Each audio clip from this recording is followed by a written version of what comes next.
É isso aí, salve, salve, salve, salve, ofertando mais perto aqui, ó. A gente tá aqui com a equipe, tá aqui, ó, a Clô, Rezendão, tá aqui o nosso pequeno, grande professor Sequoia, né? Vamos chegar mais perto, mais perto. E a gente tá fazendo essa brincadeira com você, assim, ó. O que é isso? É a roda viva, vamos pra cá aqui, roda viva dos concursos. Aí, ó, roda viva dos concursos. O que é isso? Tá os professores aqui na sala dos professores, a gente gosta de você, a gente quer conversar com você e a gente vai fazer esse tema, bom se cesse assim. E o legal é que a professora Clô, que é de língua portuguesa, né, que junto com o José de Anchieta chegou em São Paulo, ela mas quando havia morreu, mais gente junto comigo, viu? aquela safada, né? A Clô quase infartou quando eu falei bom se cesse, mas eu expliquei o motivo. O lance é o seguinte, aqui a gente tem constitucional, língua portuguesa, informática e administração, atualidades, mas hoje eu não vou falar nada. A gente vai falar pra você de coisas que às vezes você acha ou entende que é o que se faz, mas não é como você interpreta a prova. Melhor exemplo, quando você dirige, você dá umas escorregadas. Você faz umas coisinhas que na prova da direção lá no Detran, não pode. Mas no dia a dia, né, bom se na prova do Detran cesse desse jeito, né? Então cada um vai falar um exemplo. Por exemplo, eu vou começar, depois a gente discute, é bem descontraído, tá? Bem descontraído. Por exemplo, recentemente teve a notícia da prisão do ex-presidente Lula e o juiz Sérgio Moro disse que, né, quando ele fez lá o seu, emitiu a ordem, ele falou o seguinte, ó, não será usado na algema, né, dispensa o uso de algema, e ele vai se apresentar. Cara, na atualidade, na prova, o que você tem que saber? CESP, olha, recentemente, em relação à prisão do ex-presidente Lula, o juiz Sérgio Moro determinou que não fosse usada a algema. Acabou. Isso é o que a prova vai pedir. Mas aí a galera começa a discutir. Quem é o Moro para fazer isso? Ah, porque como? Se fosse um outro cara ia ser algemado, se fosse... Gente, em atualidades você não coloca opinião. Em atualidades você coloca basicamente o seu conhecimento em relação ao ocorrido. Então, toma cuidado que isso é uma coisa que a galera faz muito. Né, Sequoia? Clô, agora, assim, Rezende, o que você acha? Cara, você sabe que semana passada eu estava dando uma aula. E deixa eu falar uma coisa. Se tem alguém que não gosta do Temer, sou eu. Mas olha como você na prova, você tem que saber qual é a pegada. O Temer, ele tem 3% de aprovação. Ele está se apresentando como candidato a presidente, ele tem 1%. O cara é capaz de ter uma intenção de voto menor que o Collor. Aí eu estava dando aula de administração falando de governabilidade. Aí eu expliquei para os alunos que a governabilidade ela pode ser plena ou relativa. Quando é plena, você tem um mandato legal, constitucional, e você tem uma base de sustentação social. Não importa se é minoritário ou majoritário, eu expliquei isso para os alunos. Falei, pessoal, você tem setores da sociedade que apoiam o governante, ele tem governabilidade baseado na sociedade, na base de sustentação, não importa se é maioria ou não. E aí eu falei, sem ter opinião política, o Temer, ele tem governabilidade plena ou relativa? A maioria da sala falou relativa. Tava errado, porque eu acho que eu no bar, no boteco, tomando cerveja com o Tchê, num momento romântico com a minha amiga Clô, eu acho que é relativa. Mas na prova, o critério da porra da banca organizadora é esse. O cara tem um mandato constitucional, ele tem a baseada na legalidade. Ele tem algum setor que o apoia, e vamos ser francos, sem entrar em opinião, quando ele propôs a reforma da Previdência, a reforma trabalhista, a Fiesp apoiou, a Federação do Comércio apoiou, então ele tinha plena. Aí todo mundo fica assim. Aí eu vou mais ainda para essa ruptura do que ser assim.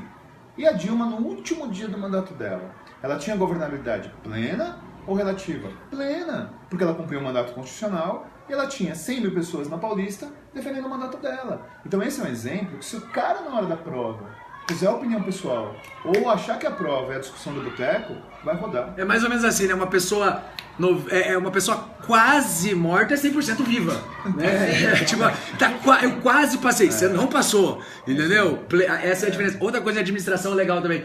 Por exemplo, o modelo patrimonialista. O modelo já não existe, mas as práticas, aí o povo confunde tudo. E Clô, uma pergunta pra você. Estamos falando agora com a Clô civil, uma pessoa cidadã. Alguém está embaixo, sei lá, deu um acidente, o cara tá no carro lá e fala, Clô, olha pra você e fala, me ajuda. Você vai dar a tua ajuda. Com toda certeza. Agora, se você fosse corretora da redação... Eu ia falar só depois que você se dirigir a mim, não iniciando uma oração com o pronome oblíquo. Porque em língua portuguesa eu acho que mais... Cara... Porque assim, informática já é ruim. Porque os caras confundem as coisas. Eu sei mexer no computador, mas a prova cobra a teoria. Agora imagina a língua portuguesa. Clô, conta umas coisas doidas da língua portuguesa. Você já deve ter visto cada escândalo, cada loucura, ou cada escrita esquisita. Olha, uma das que mais me impressionou, porque, como eu costumo dizer, a gravidade do erro está em quem comete.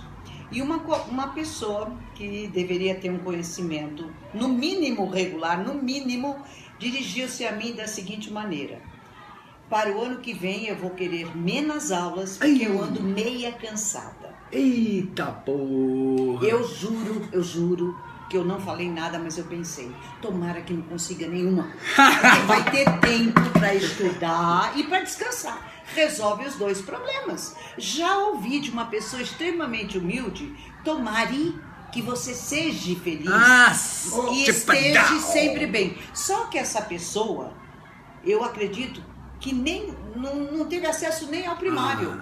Então, a gravidade desse erro, sabe? Pra mim, passou. E tem uma coisa eu agradeci, passou. Agora, o menos aulas, porque andava meia cansada, vai catar coquinho no meio do asfalto. Não cara, dá. eu conheço a Clô há 10 anos. Nosso caso é antigo. Eu nunca vi a Clô. Você leciona há 35 anos. Mas Eu nunca vi a Clô, bicho, corrigir ninguém. Por quê? Porque ela domina e ela sabe que você erra de acordo com o mentalmente. Tem filho, tem neto, não? tem. Clô tem filho, tem neto. Inclusive, num futuro muito distante, quando os netinhos dela não estiverem mais aqui, é ela que vai ficar com a herança da família. Totalmente Sim. Clô, eu nunca falei isso, eu vou falar agora, me corrija, porque eu não sei se tá errado ou não. Resumo da ópera. Greve da USP, Unesp, Unicamp, estudantes, professores e funcionários. Eu estava do lado de um ex-reitor da USP. Aí eu fiz um discurso inflamado na greve, eu era aluno da época na Federal de São Carlos. Aí eu falei, primeiramente, não sei o quê. Aí o reitor ficou puto e ele quis se contrapor. Aí ele pegou o microfone e falou, segundamente, isso existe? Não. Oh, seu animal. Não, isso aí é muito aquele do... Mas o primeiramente, teoricamente, precisa... Porque assim, na história, eu falo uma coisa que o pessoal às vezes acha zoado. A Segunda Guerra Mundial é depois da Primeira? Na verdade, não. A Primeira é depois a Primeira veio depois da Segunda. O pessoal não entende. Porque até acontecer a Guerra de 39 a 45, a Primeira Guerra era chamada de a Grande Guerra. Exatamente. Então, na prática, lógico que a Primeira foi antes. Mas a nomenclatura só foi dada depois que tive uma Segunda. Reformas administrativas do Estado brasileiro. A primeira reforma do Getúlio Vargas só caracteriza-se como tal quando existiu a segunda reforma. Exato, Ô, Clô, eu não vou aguentar. Conta pra todo mundo e conta pro Tchê como era, lá nos anos 60, o flerte. Aê, Clô! Túlio do Tempo no Roda Viva! É o Roda Viva dos concursos! Vocês têm que levar em conta o que ele disse, lá nos anos 60. Então nós vamos voltar há muito tempo, tá? E eu faço parte desse grupo, claro, graças a Deus. Então era assim, nós íamos a uma praça, isso no interior, eu não morei em interior, mas quando eu ia ao interior era assim. E os homens andavam no sentido anti-horário, por fora, e as mulheres por dentro no sentido horário. Na praça. Se o relógio fosse digital, não tinha encontro. Por isso, não havia, tudo bem. Aí passava assim por você, no que a gente estava, gostei. Marquei seu rosto. Numa próxima volta, já aquele sorrisinho. Pra transar tinha que ser maratonista. Nossa, 1 ano e meio. Aí na terceira volta, a piscada era fatal. Se você aceitasse a minha piscada ou vice-versa... É pra história do Tinder. O pessoal hoje tem gente que gosta de ver piscando também. Olha como começou. Ô, Sequoia, vem cá, Sequoia. Sequoia, olha só, o Sequoia tá aqui. Você dá aula do que, Sequoia? Direito Não, mas Constitucional. fala teu nome sério, pessoal. Perdão, meu nome é Fábio Tadeu e eu dou aula de Direito Constitucional aqui em São Paulo. E já trabalhou na MTV como Thunderbird. Ele é a encarnação do Thunderbird, cara. Quem me dera. Tadeuzão, é o seguinte, cara. E no direito constitucional tem muito isso também, né? Porque assim, às vezes o cara quer entender bagulho de constitucional e esquece que tem 250 artigos. Português só tem o, a, os, as, é bem mais simples, né? De artigo. Isso é verdade. Facílimo. Tem 250, 96 emendas e um STF que tenta entender tudo. O que é o lance do constitucional? O que acontece muito que é na prática uma coisa, mas a prova... Não, assim, vou aproveitar o gancho do Rezende quando ele falou do Moro, da prisão do Lula, que assim, uma coisa que vale a pena ser citada é a súmula vinculante 4, que muita gente que presta concurso esquece. Quando é que você usa a algema? O Moro escreveu lá dizendo não vai usar a algema, mas não tem que usar a algema mesmo na prisão do Lula, mesmo porque o Lula não esboçou nenhum tipo de reação. E é lá na súmula vinculante 4 diz, só quando você tem um fundado receio de fuga, quando você tem o cara vai lá, vai bater em alguém, o Lula vai lá, vai esmurrar alguém, ou então se ele vai se bater, ou vai fugir. Aí nesse caso, assim, isso cai sempre em tudo quanto é prova e o pessoal acaba se enganando da questão, inclusive. Lula não se manifestou em nada, ele foi lá pronto para se entregar. Então, se não tiver risco e não for o Christian Grey, não usa algema. Não, não, é que aproveitar só o gancho, que isso daí cai muito em prova, então assim, isso de fato o presidente falou uma coisa muito séria. E não tinha mesmo que usar algema, nem precisava colocar. É tipo assim, né? Aquela coisa do que na redação se fala muito de senso comum, né? Por exemplo, uma coisa que a gente sempre vê, assim, o Rezende vai entender disso, que tem a ver com a administração. Cara, quando você cair lá no teu edital, Lei 8.666 de 93, contratos e licitações, você vai ter que responder a questão daquele jeito. Você não vai ter que dizer assim, tá na lei, mas na prática sentam as 4 grandes empreiteiras e cada um decide quanto que o outro vai... Na prática aconteceu, não sei se... Enfim, mas você não vai responder isso na prova. A mesma coisa, questão da Clô. Quando você vai falar ou vai expressar no WhatsApp, você escreve de um jeito, você na carta, enfim. Agora a prova, o duro é você ter que saber o porquê daquilo. Sim. Ô Tchê, tem um problema, olha que impressionante. Se você que está assistindo, comenta se você passou por esse problema. Todo mundo que faz administração estuda matriz SWOT, uma das ferramentas mais básicas da administração. Mas os caras criaram Stanford nos Estados Unidos. Quando os caras criaram, eles pensaram na iniciativa privada. Então o que é SWOT, resumidamente? É análise ambiental. Você analisa primeiro o ambiente interno da empresa para ver o que você quer, para depois olhar para o público, olhar para o ambiente externo. E aí, quando teve a reforma gerencial lá do Bresser Pereira nos anos 90, ele incluiu essa ferramenta no Estado brasileiro, só que inverteu.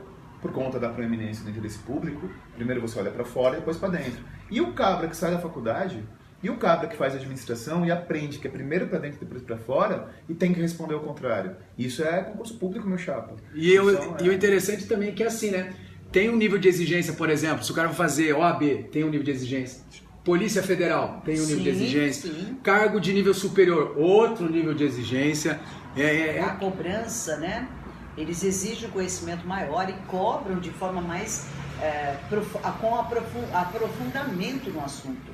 Não é aquele conhecimento superficial que algumas provas aceitam, só aquele conhecimento básico, superficial, de acordo com a pretensão do candidato, é o conhecimento que ele tem que demonstrar. E o legal, uma coisa interessante é assim, ó, deve acontecer com vocês. Eu vou falar do meu caso, cada um fala o seu. O meu caso, rapidamente, assim, ó, atualidades ou questão relacionada a isso. ESAF, como professor, é uma banca que eu aprecio, que eu amo.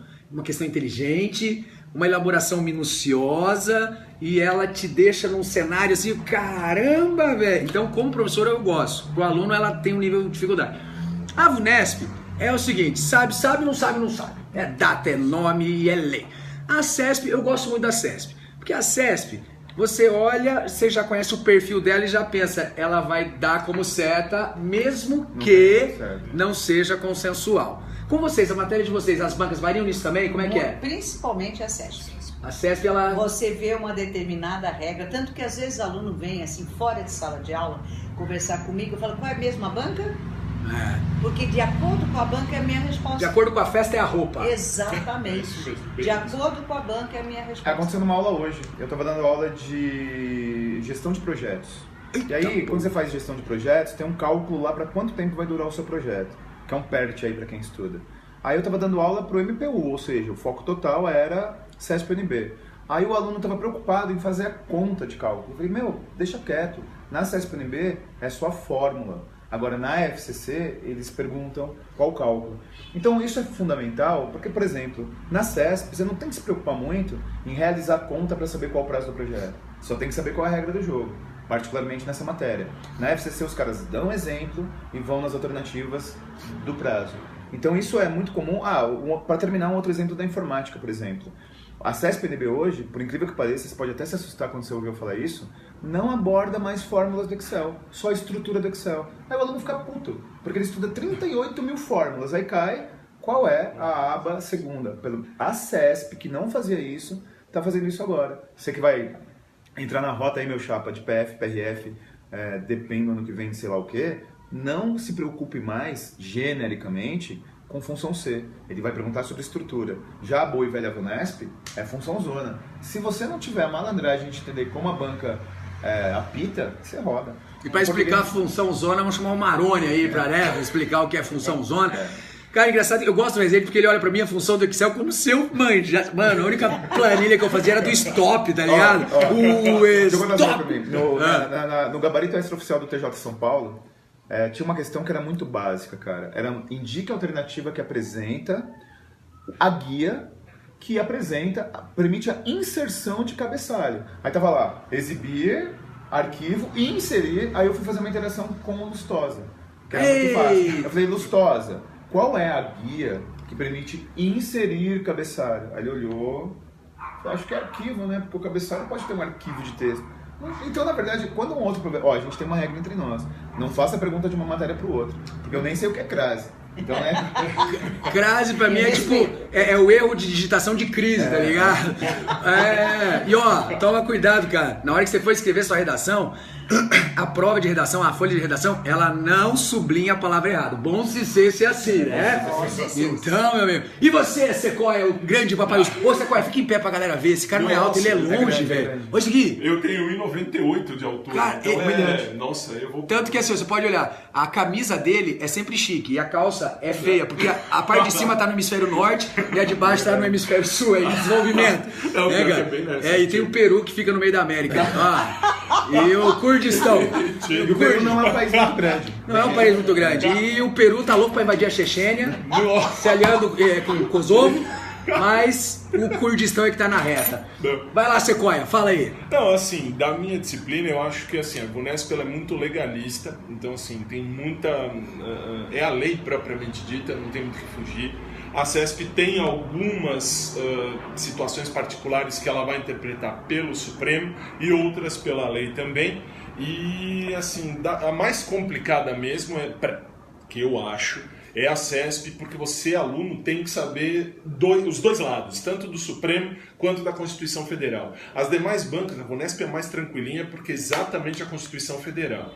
E as demais bancas você tem que ter uma noção do Supremo, mas tem que saber a lei, isso não tem jeito, tem que saber a Constituição Federal. E o aluno veio falar comigo, tipo, esse ano, 2018, professor, esse ano você vai falar alguma coisa da Constituição, porque esse ano ela faz aniversário. Eu falei, não, todo ano ela faz aniversário, né? É que este ano ela faz 30 anos, mas é isso aí. Galera, ó, agora é o seguinte, eu quero que vocês comecem uma campanha. O Rezende ainda não tem Instagram, mas nós já começamos a campanha, faz o Instagram. A Clô, a última coisa que ela fez de rede social foi umas pinturas que fica nas cavernas no Piauí e tal, e não fez mais. O que eu pintei dentro da caverna? Depois eu conto. Ai, meu Deus do céu.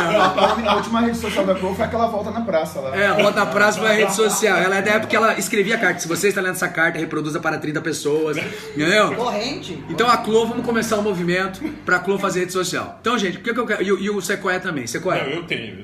Fala a tua, qual que é? Eu tenho Instagram, tá de Fábio, tem de Tatuador Fábio e tenho meu site, não sei se pode passar. Melhor não, né? Não, por via das dúvidas, sei lá, se pode, não pode. Não dá ideia, mas o Instagram tá de Fábio. Ó, isso aí pode até virar uma gíria. Quando você tiver, tipo, entendeu? Você fazendo, tá de Fábio aí, mano? Entendeu? Tá de Fábio, vamos dar um rolê. Meter o louco no tá de Fábio. Gente, ó, deixem aqui os comentários de quanto vocês gostam do Rezendão, da Clô, do Tadeu. Deixem aí os comentários, porque eles não têm rede social, eles vão conferir aí os comentários nessa live. Curta bastante, compartilhe. Cada um agora vai para os seus... Suas considerações finais. Vai lá, Tadeuzão! Sim, quero agradecer, porque assim, aqui na casa é a primeira live que eu tô fazendo ao vivo e sempre me disponho a ajudar você, aluno, aquilo que eu puder, no que tiver ao meu alcance. Conta comigo, a gente vai junto rumo ao seu sucesso profissional. E pode ir alto, né? O rumo ao alcance, você consegue pegar um Boeing. A vocês, só me coloco à disposição, como sempre me coloquei. Espero vocês aqui pra gente arrebentar, pra passarmos, seja a prova que for. Conhecimento não vai faltar. Porra, falar depois da Clô é foda. Duas coisas rápidas. A primeira é que nem todo caminhoneiro tá de greve. Tô aqui dando aula hoje. A segunda é o seguinte. Eu não sou sensível, não. Não adianta vir com esse papinho. Então é o seguinte, comigo é meta. Missão dada é missão cumprida. Se essa live tiver 100 comentários reais, eu faço Instagram. Aê, então vamos ver! Valeu, gente! Tchau pra vocês, até mais! Like, abraço, valeu!